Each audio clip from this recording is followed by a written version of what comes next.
సాగు విస్తీర్ణం తగ్గిపోవడంతో పాటు వ్యవసాయ అభివృద్ధి ప్రమాదకర స్థాయిలో పడిపోయిందని సామాజిక ఆర్థిక సర్వే తేల్చి చెప్పింది.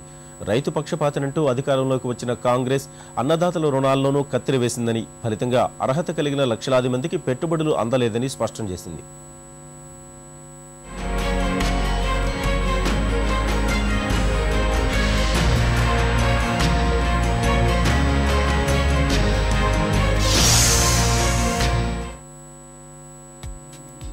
వర్షాభావంతో పాటు ప్రత్యేక పరిస్థితుల వల్ల నెలకొన్న అస్థిరత, ఆకాశాలంటేనే నిత్యావసరాల ధరలు అన్నీ వెరసి రాష్ట్రంలో సగటు జీవన ప్రమాణాలు పడిపోయాయి.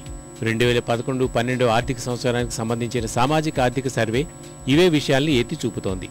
పారిశ్రామిక సేవల రంగంలో రాష్ట్రం గణనీయమైన వృద్ధి సాధించినప్పటికీ వ్యవసాయ రంగం మాత్రం కుంటుపడిందని సర్వే వెల్లడించింది.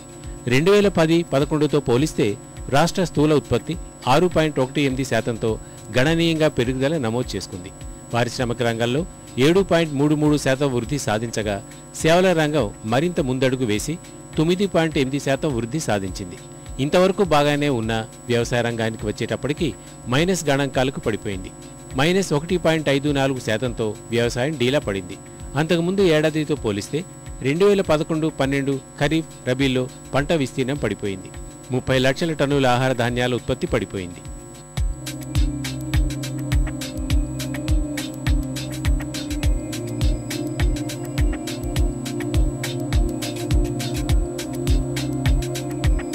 రెండు 2011-12లో నైరుతి రుతుపవనాల వల్ల వర్షపాతం 13.5% తక్కువగా నమోదైంది. ఈశాన్య రుతుపవనాల వల్ల కురవాల్సిన వర్షాలు కూడా 49.6%కి తగ్గాయి. రైతుల పరిస్థితి దయనీయంగా మారింది. రైతు పక్షపాతిగా చెప్పుకునే ప్రభుత్వం కనీసం రైతులకు వ్యవసాయ రుణాలు ఇవ్వడంలోనూ సఫలం కాలేకపోయింది. 2010-11 వార్షిక రుణ ప్రణాళిక కేవలం 62% లక్ష్యాన్ని మాత్రమే సాధించింది. మరోవైపు ధరల పెరుగుదల కూడా సామాన్యుడిపై తీవ్ర ప్రభావాన్ని చూపింది. గరిష్టంగా పెరిగిన ఉల్లి ధరలతో సగటు మానవుడికి కన్నీరే మిగిలింది. ఇటీవలే కొంత ధరల స్థిరీకరణ జరగడంతో నిత్యావసరాల ధరలు అందుబాటులోకి వస్తున్నాయి.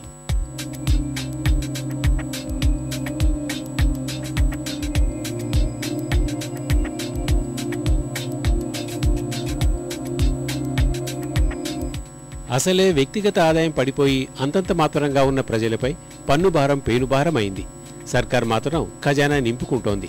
అంతకుముందు ఆర్థిక సంవత్సరంతో పోలిస్తే 2011-12లో 28.33% అదనంగా పన్నుల రూపంలో రాబడుతోంది. ఇందులోనూ 65%తో అమ్మకపు పన్నుదే ప్రధాన వాటా. ఎక్సైజ్ పన్ను 18% కాగా వాహన పన్ను 6%, స్టాంపులు రిజిస్ట్రేషన్లు 8%, ఇతర పన్నుల రూపంలో 3% వసూలు చేశారు. వివిధ విభాగాలకు కలిపి మొత్తం విద్యుత్ రాయితీకి గత ఆర్థిక సంవత్సరానికి ప్రభుత్వం 4,209 కోట్ల రూపాయల టారిఫ్ సబ్సిడీ ఇవ్వగా అందులో వ్యవసాయానికి 2,670 కోట్లు కేటాయించినట్లు సర్వే వెల్లడించింది. ఇక ఐటీ విషయానికి వస్తే ఎక్కడ వేసిన గొంగళి అక్కడే ఉంది. ఈ రంగంలో ఎలాంటి వృద్ధి సాధించలేదు. ఎప్పటిలాగే దేశంలో 4వ స్థానానికే పరిమితమైంది.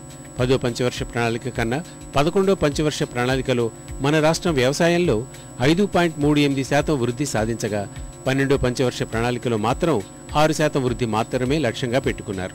అన్ని విభాగాల్లో కలిపి 12వ పంచవర్ష ప్రణాళికలో రాష్ట్రం 10% వృద్ధిని లక్ష్యంగా పెట్టుకుంది. ఇందులోనూ వ్యవసాయం 6% లక్ష్యం మాత్రమే పెట్టుకోగా పారిశ్రామిక రంగంలో మాత్రం 10.5%, సేవారంగం 11.5% వృద్ధి లక్ష్యంగా పెట్టుకుంది.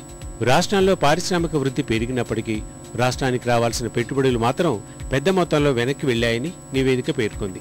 భారీ పరిశ్రమలు నెలకొల్పేందుకు 7,78,494 కోట్లతో 7,346 ప్రతిపాదనలు వచ్చినప్పటికీ అందులో 1,18,021 కోట్ల పెట్టుబడులతో కూడిన 1,822 పరిశ్రమల ప్రతిపాదనలు వెనక్కి మళ్లాయి.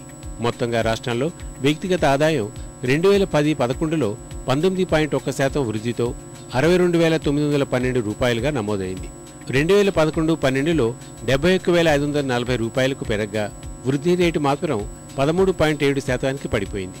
అదే సమయంలో జాతీయ వ్యక్తిగత ఆదాయం మాత్రం 14.3%కి పెరిగిపోయింది. 2011-12లో రాష్ట్ర ప్రభుత్వం బియ్యం పథకానికి 2,500 కోట్లు రాయితీగా అందించింది. ఇప్పటికే ఉన్న రేషన్ కార్డుల్లో నకిలీ, బోగస్ కార్డులు కలిపి 17 లక్షల కార్డులు తొలగించారు. వీటి స్థానంలో కొత్తగా 4,48,000 కార్డులను జారీ చేశారు. ప్రభుత్వ రంగంలో ఉద్యోగ అవకాశాలు తగ్గుముఖం పట్టగా ప్రైవేట్ రంగంలో ఉపాధి కల్పన పెరిగిందని వెల్లడించింది.